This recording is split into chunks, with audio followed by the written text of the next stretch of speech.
लक्ष्मण किला पीठ पर मौजूद हैं और लक्ष्मण किला पीठ के वर्तमान महंत के कृपा पात्र शिष्य एवं उनके अधिकारी शिष्य श्री सूर्य प्रकाश शरण अधिकारी जी महाराज हमारे साथ जुड़ रहे हैं। सभी दर्शकों को जय जय श्री सीताराम। श्री सीतानाथ समारंभाम श्री रामानंदार्य मध्यमाम अस्मदाचार्य पर्यंताम वंदे गुरु परंपराम। जगत जननी माँ जगदम्बा सुनैनानंद वर्धनी जनक राज किशोरी जनक तन्या श्री सीता जी की जन्म उत्सव जिस प्रकार श्री राम जी का जन्मोत्सव मनाया जाता है, वैसे ही जगत जननी का जन्मोत्सव मनाया जाता है। क्योंकि भगवान राम के जन्म के 1 महीने बाद श्री सीता जी का जन्म होना तय हुआ। परमात्मा, देवतागण सब लोगों ने विचार किया कि सृष्टि का कल्याण कैसे होगा, इस सृष्टि पर लोगों को, भगवत भक्त लोगों को कैसे सुधारा जाएगा, अपने बालक अपने बालिका को। तो हुआ कि जगत नियंता जो भगवान है श्री राम वो भी अवतार ले, जगत जननी माँ सीता है वो भी अवतार ले। तो अवध धाम में सरयू के तट पर राम मंदिर में भगवान राम का जन्म हुआ और मिथिला धाम में सीतामढ़ी में हल के द्वारा जो है माँ जगत जननी का जन्म हुआ। क्योंकि मिथिला में अकाल आया था और मिथिला में वहाँ के नगरवासी, उस राज्य के निवासी सब एकदम त्रस्त थे, सभी प्रकार से दुखी थे। सोच रहे थे कैसे इस समस्या का हल होगा। और आकाशवाणी हुई और ब्रह्म ऋषि नारद आए और महाराज जनक से कहे कि महाराज आप स्वयं स्वर्ण के हल से धरती पे खेतों का सिंचन करिए, खेत जोतिए, तब जाकर के इस नगर का कल्याण होगा। और राजा जो है स्वर्ण का हल बनाए और जो है राजा और रानी सहित पूरे प्रजाजन ने पूरे मिथिला के भूमि का जो है मंथन किया, एक प्रकार से खेती किया। और वैसे ही आकाश से जल आने लगा, वैसे ही हल के धार से एक घड़े में टकराया और वहाँ से सीता जी प्रकट हो गई।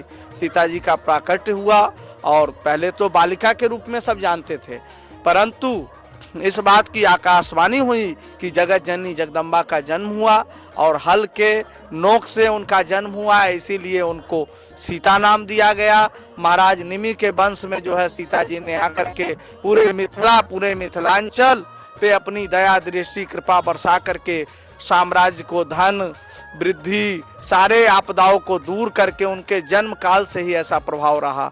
और आगे जो है पूरे भारत, पूरे विश्व जगत जननी के जो है बालक है, हम लोग उन्हीं के जो है अंश है। इस भाव से हमारी वो माँ है, राम जी हमारे पिता है, हमारे ही नहीं बल्कि पूरे सृष्टि के माता और पिता राम और सीता है। उन्हीं के रूप में सारे देवी देवता है। क्योंकि जो है कहा गया उद्धव स्थित संहार कारणिम कलेश हारनिम सर्वश्रेष्ठ करिम सीता हम न तो हम राम वल्लभाम। जो उद्धव स्थित संहार, तीनों मतलब उद्भव करती है, स्थिति करती है, संहार करती है, ये तीनों जो है माँ जानकी ही करती है। और सीता हम न तो हम राम वल्लभाम, जो राम जी की प्रिया सीता जी है वही करती है। भक्ति पथ जो है, भक्ति मार्ग जो है, उसमें यदि भगवत भक्त कोई बन पाता है तो माँ जानकी के कृपा के बिना नहीं बन पाता है। भगवान राम उसके ऊपर कृपा नहीं करते हैं जिसको माँ जानकी न कहे, जिस पे माँ जानकी का हाथ न हो। जयंत जी ने माँ के ऊपर चोंच मारा और भगवान राम इतने क्रोधित हो गए कि उसको मार दिया जाएगा। और भगवान राम ने बाण छोड़ा और नारद जी ने देखा, नारद देखा बिकल जयंता दया लागी कोमल चित संता। नारद जी को भी दया आई और सारे ब्रह्मा जी के पुत्र है जाकर के सभी जगह गए, इंद्र के पास गए, शिव जी के पास गए, कहीं भी उनको कोई छुटकारा नहीं हुआ। परंतु सीता जी के पास आया और राम जी की ओर पैर करके खड़ा, गलती करने के बाद भी सीता जी ने ऐसे हाथ उठा करके मुख राम जी की ओर, पैर उधर की ओर। फिर राम जी से कहा कि इस बालक पे क्षमा करिए, पर कहे वो बाण तो छूट गया है, तो एक बाण लग गया और एक आंख उनका चला गया।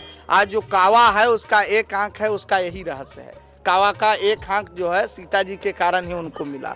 तो सीता नवमी और अपने अयोध्या में विशेष रूप से अपना जो लक्ष्मण किला है, ये जानकी उपासना का जो है परम आचार्य पीठ है। हम लोग सीता जी को अपनी आचार्या मानते हैं। और अयोध्या में अधिकांश मठ मंदिर जो है रसिकोपासना परंपरा के गत है, जहाँ श्री सीता जी की प्रधानता है।